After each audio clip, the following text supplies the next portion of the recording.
Você sabe o que de fato significa liberdade? E a natureza humana interfere nisso? O que é a natureza humana, afinal? Eu sou o professor Peter Sana. Uma aula divertida para vocês hoje. Natureza e liberdade. Vamos lá, vamos falar sobre isso. Solta aí.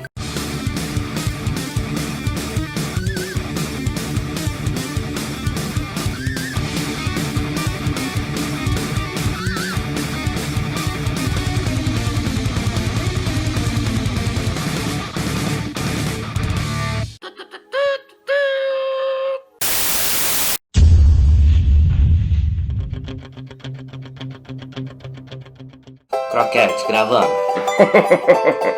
Às vezes as pessoas se perguntam, será que eu sou livre? Será que eu tenho liberdade? Mas o que seria de fato essa liberdade? Será que liberdade é poder falar o que quiser? Será que liberdade é poder fazer o que quiser? E o que me segura para eu não fazer tudo o que eu quero e prejudicar outras pessoas? Será que são as leis? Será que é a minha natureza? Não sei. Vamos ver isso aí agora. A liberdade... A liberdade indica um estado, uma qualidade da pessoa humana. Tá bonitinho? Não. Não é esse tipo de qualidade. Para o filósofo Norberto Bobbio, a liberdade está relacionada à igualdade, à justiça. Para ele, a liberdade é o valor supremo do indivíduo perante o todo, enquanto a justiça é o bem supremo de todo, enquanto composto das partes. Os seres humanos passaram por diversos problemas relacionados à liberdade. Problemas como a escravidão, a opressão, inclusive a escravidão do espírito, que envolve uma condição cultural imposta de um grupo em relação a outro. Nem sempre a liberdade se trata de uma questão só física, às vezes, mental também. Diante dos períodos da nossa história, nós vivemos o homem encarar a natureza de uma maneira extremamente ordinária. As forças da natureza digladiavam com o homem em épocas mitológicas da nossa história. E uma das coisas que ajudou o homem a se desenvolver foi o medo. Tá bom, gente, tem que botar a mão, né? Tem pra saber qual o bicho que é, né? Ai, pegajoso. Diante das incertezas da vida, o medo, a quantidade de possibilidades que uma coisa pode ser, diante disso, o homem desenvolve uma inteligência imaginativa, fantasiosa, irracional, voltada para explicar as forças assombrosas da natureza. Fala aí, cara, beleza? Fala aí, beleza? Deixa a chinela aqui, tá? Deixa aí.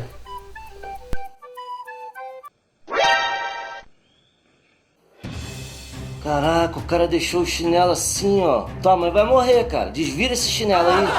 Com isso, o mito acabou tomando uma proporção gigantesca. Como esse mito que eu contei pra vocês sobre o chinelo, até porque tem muita gente que ainda acredita nisso hoje, que se deixar o chinelo virado do lado de fora, a mãe morre. Dentre outras coisas, como tomar manga com leite faz mal, se passar embaixo de uma escada vai ter azar, se quebrar o vidro vai ter 7 anos de azar, gato preto, coitado dos bichinhos, né? Ficam correndo de humano aí porque fazem maldade. Então o mito veio para dar conta de uma realidade que a ciência ainda não conseguia explicar. Era a tentativa de trazer algumas respostas para tirar essa ansiedade das pessoas em querer resolver os problemas da natureza. É assim que surge o mito, em todas as realidades. A gente estuda muito a realidade grega, mas existem mitos em todas as partes do mundo. Na África, na América, na Ásia, enfim. Os próprios poemas homéricos na Grécia Antiga já destacavam as forças da natureza sendo vividas de uma maneira espetacular. Os mitos, os contos fantásticos dos grandes heróis já vinculavam ao pensamento e ao costume da sociedade grega. A imaginação já era base para essa estrutura de pensamento. Os princípios ontológicos, ou seja, as discussões sobre o ser e não ser, não eram levadas em conta nas explicações míticas. A razão não era levada em consideração nesse momento. A razão ficava em segundo plano. Então esse período mitológico da filosofia grega, do pensamento ocidental, sacralizava a natureza, com fenômenos inexplicáveis, coisas de cinema, sabe? As magias incontroláveis, indomáveis da natureza. Mas será que o homem não tem natureza indomada também?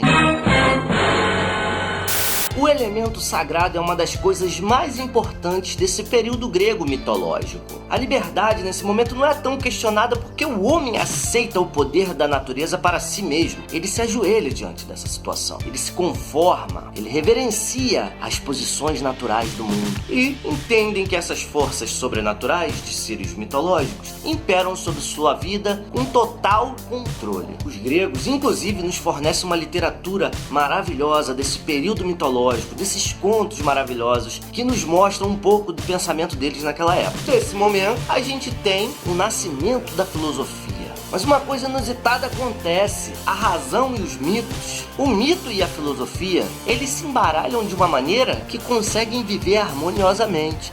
Gente, isso aí. O mito e a filosofia coexistindo, sendo a natureza o primeiro objeto de análise, a referência à arte, à religião, às condições sociais, políticas, econômicas. A filosofia nasce do voo do homem rumo à liberdade. De forma poética, o homem rompe com os temores da natureza terrificante e ameaçadora e mergulha em uma constante busca pela razão. Razão essa que vai tentar dar conta de explicar quais são essas aventuras que a natureza nos proporciona. Tentar desvendar racionalmente tudo aquilo que está acontecendo no mundo e não de uma maneira mítica. A realidade começa de um pensamento mítico para depois dar conta de uma razão. De uma razão essa que vai fazer o homem superar seus próprios limites. A grande epopeia da humanidade é exatamente a descoberta e o uso da razão para assim o homem ter a liberdade. Como foi dito anteriormente, Norberto Bobbio nos deixou um legado de estudos sobre isso. Na teoria política dele, a liberdade do indivíduo ou da coletividade pode ser distinguida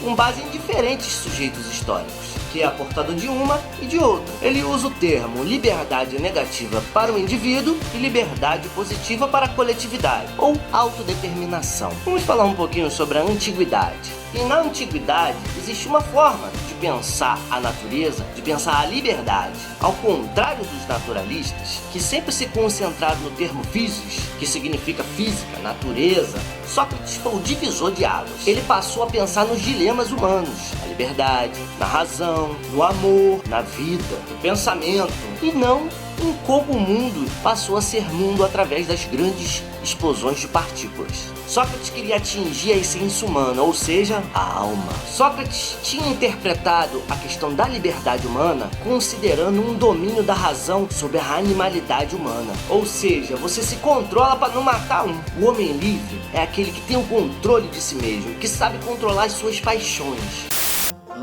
Vou dar um like aqui. Será que eu vou me expor se eu dar um like? Não, vou dar um likezinho, fazer um comentário, ver se ela gosta. Se ela gostar, né? Rapaz, você precisa controlar suas paixões. Racional. Assim como o verdadeiro escravo é aquele que, não sabendo dominar os seus instintos, torna-se vítima dos mesmos. O sábio é aquele que venceu suas paixões interiores. Pensando se ligo pra ela, se não ligo, acho que é melhor fazer um lanche no McDonald's. Mas nem tudo é assim. Com o passar do tempo, entra a era medieval. A patrística, representada pelo Santo Agostinho, um bispo, um religioso da Igreja Católica, perde o antigo intelectualismo por uma filosofia moral, pela apologia da vontade. E o Santo Agostinho é o primeiro a apresentar essas questões ligadas às vontades humanas. Para ele, a liberdade é própria da vontade e não da razão, como dizia Sócrates. E isso acaba com o paradoxo de Sócrates, dizendo que é impossível conhecer o bem e fazer o mal. Tá mexendo comigo? Textão. Para ele, a razão pode conhecer o bem, mas a vontade pode rejeitar esse bem. A razão conhece, mas a vontade que escolhe, podendo inclusive optar pelo irracional. E isso explica porque às vezes o homem conhece o que é melhor, sabe de todos os problemas e consequências das suas atitudes, mas resolve escolher o caminho pior, o caminho do mal. Já na modernidade, o pensamento altera um pouco esse significado. Insatisfeitos com as verdades absolutas que os medievais construíram em seu período, principalmente ligados à igreja, né? Até porque, para os medievais, o mundo já estava acabado. Era aquilo que estava pronto para todo mundo e acabou. Não tinha como evoluir mais o pensamento. Era a igreja tomando conta de tudo e pronto. Mas a questão da liberdade incomoda, meu filho. Para os modernos, a liberdade sugere um novo mundo que possa coexistir com novas verdades. E, para isso, é preciso dissecar aquelas antigas verdades para saber se o embasamento delas está correto. Sabe aquelas casas que são construídas sem alicerces? Se liga aí. Ou aquelas casas que você nem sabe como elas estão em pé. Para os modernos, os pensamentos dos medievais eram compostos dessa maneira, sem qualquer tipo de embasamento, sem estar alicerçado. A liberdade nasce do logos, da razão, que questiona tudo aquilo no mundo que já está construído. É a partir da filosofia que se descobre coisas novas, porque se desconstrói aquilo que já está construído para reconstruir de acordo com uma nova perspectiva. E um filósofo moderno chamado René Descartes, ele investe contra esse sectarismo e esse fanatismo medieval, defendendo a liberdade de pensar. Por quê? Somente exercitando essa liberdade de pensar é que o homem pode conhecer a razão da sua existência e, a partir dessa racionalização, justificar a sua existência. Obrigado a você que assistiu até o final. Não esquece de curtir, comentar, dizer aquilo que você achou. Se você ainda não está inscrito, aproveita para se inscrever. Ativa o sininho. Bye bye.